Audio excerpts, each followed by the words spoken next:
All right, folks, onto Unity we go. So here I have a little character from PILOTO Studio. This is one of our skeleton guys. And of course, this is just for the tutorial purposes. You can use this to any 3D model you want. So let me show you, for example, we can take the sphere and I can, for example, add the material to the sphere here. And as I move about, look at that.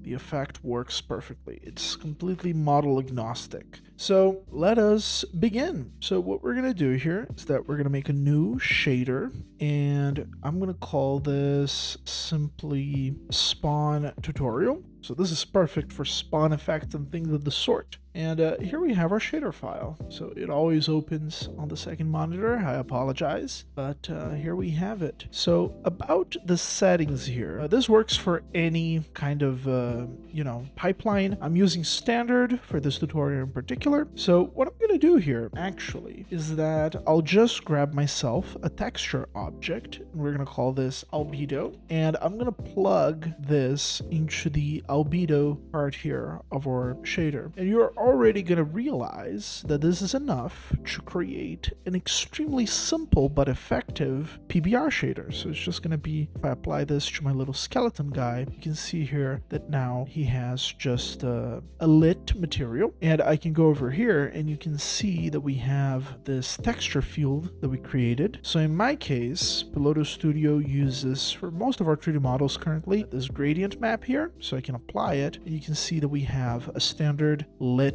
material just with our textures. So now it's time for us to create the actual spawn effect, right? That we're going to kind of build here. So here's what we're going to do. The bread and butter of this effect is actually timing manipulation. What we want to do is that we want to make our model glow, and also we want to manipulate the vertices of the model based on a slider. So the very first thing we're going to need here is, of course, a slider. So let's create a new property, and you can call this time, you can call this whatever you want. I think progress is a good one.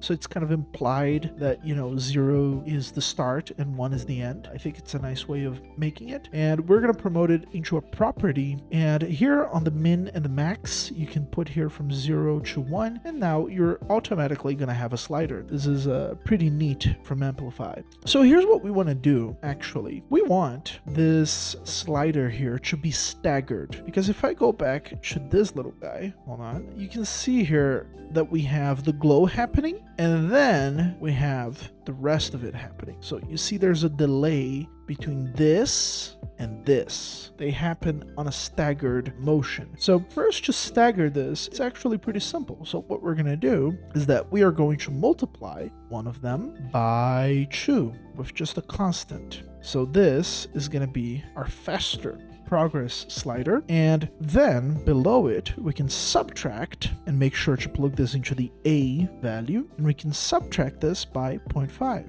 And now all of a sudden we got ourselves, if I kind of go over here, as I move these, you can see that up to 0.5 we get nothing, and then after 0.5 we start to progress the bottom half of the slider. So this is kind of the idea here behind these two. But you might have realized that this is wider than this. Well, if we're subtracting 0.5, this is going to be in the shades of gray. That's okay though, because we can just grab ourselves another multiply, and we can just multiply this by 2. And when we do that, now we restore the values to the original intensity. So now we have equivalence between those two colors here. So what we're going to do, however, is that this is 1 being multiplied by 2. So this, although it looks white, this is actually truncating over the 1 value. So this is actually 2, right? But what we can do here, and this is a pretty free operation, is that we can just saturate. And what saturate does is that it essentially locks things to the 0 to 1 range. So these values will never eclipse the 1 or the 0 mark. That's pretty much it. However, on the top here, we want to flip these values, and I'm going to get into why we're going to flip them later. But for now, you're just going to have to trust me and flip it.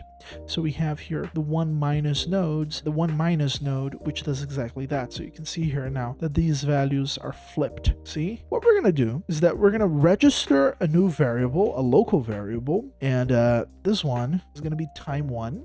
And then this one on the bottom is going to be time 2. So we can save these for later. So this is going to be our time logic. All right, folks. So now let's work on the glow part of our effect. So you can look here at this sphere, and I just kind of want to illustrate what we want to build. So as I progress through time, let's ignore the vertex stuff, and you can see here that we have this glow that just fades away, right? And this glow, I can smooth it out, so I can make the gradient really smooth, and now you can see here that this is a smooth transition, or I can make it harsher, so this would be like middle of the pack kind of harshness, or I can just make it into a line. So this is the logic that we want to create now. We want to create this smoothing dissolution.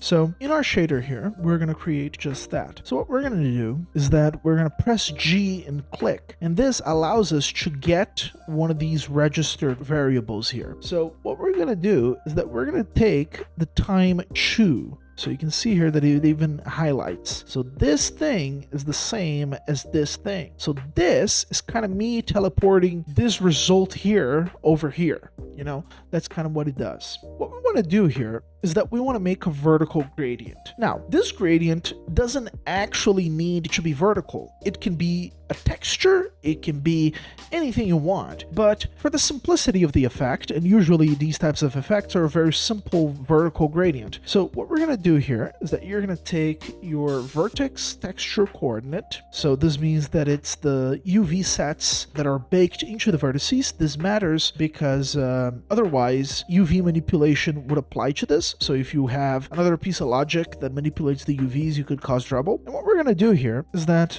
we have a float 2 and the UV channel here set to 1. So if I multiply, and let me just multiply these by 1, just so you can see here. So you can kind of see that this is a horizontal gradient and this is a vertical gradient. So in my case, I just want a vertical gradient. So I'm going to use the V output. So what we're going to do, I don't know why my mouse has the little arrow.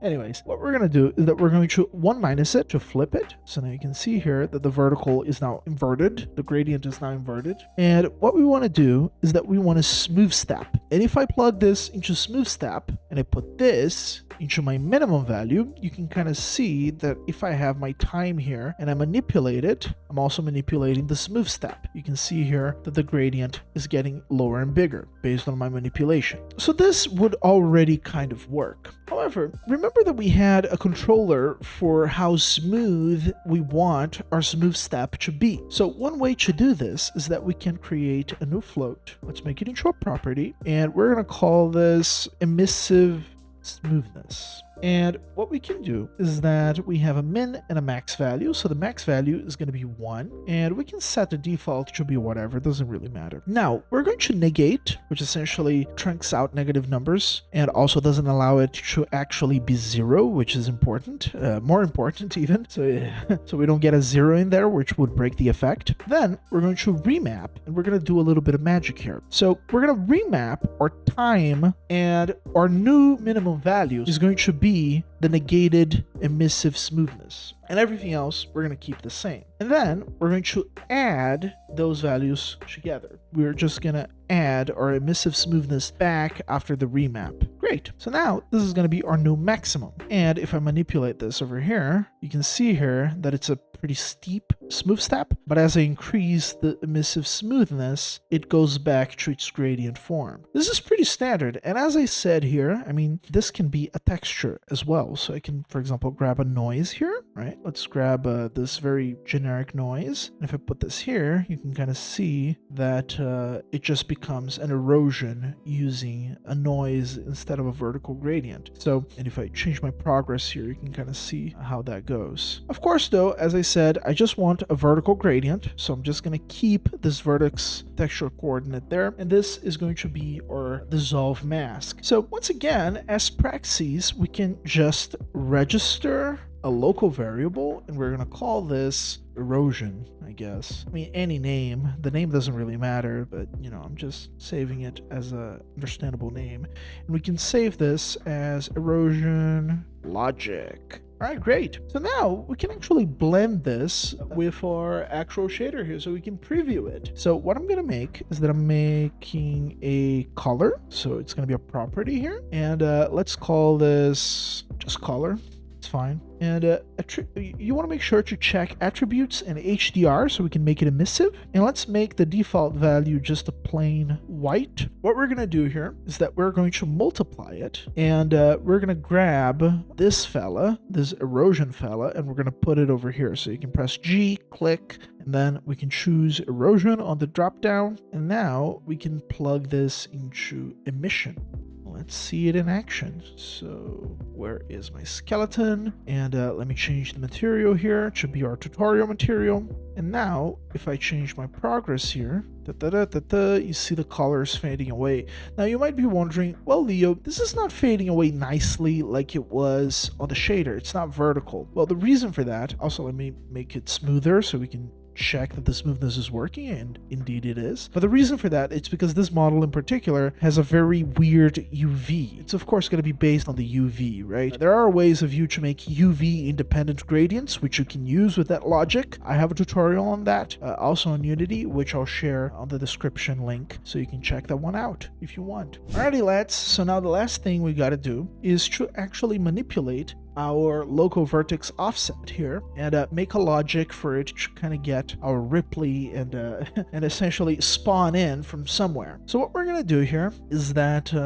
we're just gonna make a new vector 3. This is going to be our spawn point. So I'm going to call this starting rolled position, and it's going to be a property. And the default values don't really matter. It can be whatever. And what we're going to do here is that we're going to append, because we're going to be using, let me see here. How can I... Is it through color? No. Oh, here we go. Okay, it just auto sets. So we're going to append, and our W value here is going to be set to be always 1. So that's the only thing we got to make sure here. What we're going to do now is that we're going to convert whatever these variables are, which we're going to set up later, and we're going to do rolled to object.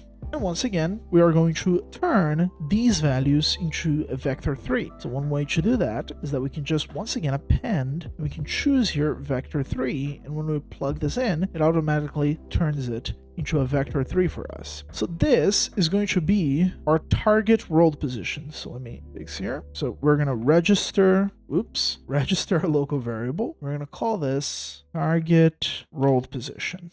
Let's save it up. What we're going to do here, that we're going to take the actual vertex position of our vertices, and we're going to subtract them, not adding them, we're going to subtract them by our actual vertex rolled positions. So we're going to get a difference between the two. And now here's a little bit of the magic, because we essentially want to take a altered rolled position and over time turn it into our vertex position. To do this, one thing we can do is that we can just lerp, and what we can do is that we can keep one of the values of the lerp at 0, right?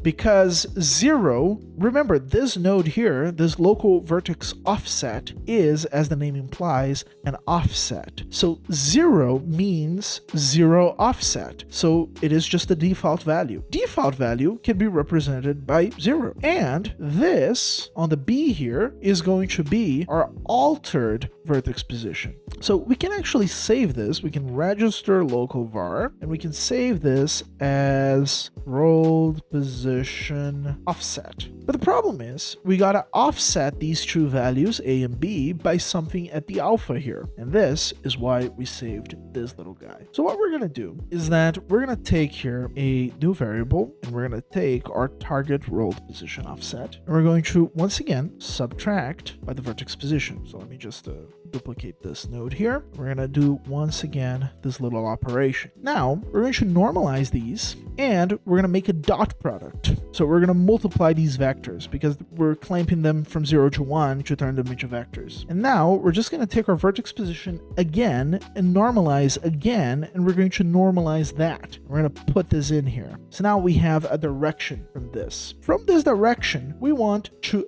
add to our time. So what I can do here is that, remember our time logic, we have time 1. So we're gonna get our time 1 here. So let me do G, and we're gonna get our time 1. So now that we have our time 1 and our remap, we want to essentially remap them, and we can create here a vector 2 just temporarily, and we want this to go from -1 to 2. So we can put here on the x, the minimum is going to be -1, and the no maximum is going to be to 2. And now if we add those two things together, something else, we also want to saturate this so it doesn't eclipse, because currently it is going to eclipse the 1 value because we are adding a bunch of stuff together. So it's going to be more than 1, and we don't want that. We want to clamp them at 1. And now we're going to put this into our alpha. And this should be our logic, and we're also adding a little bit of angles into it, which is going to be fun. Now we can just put the G here, and we can get our rolled position offset and put it into a local vertex offset. Now if I save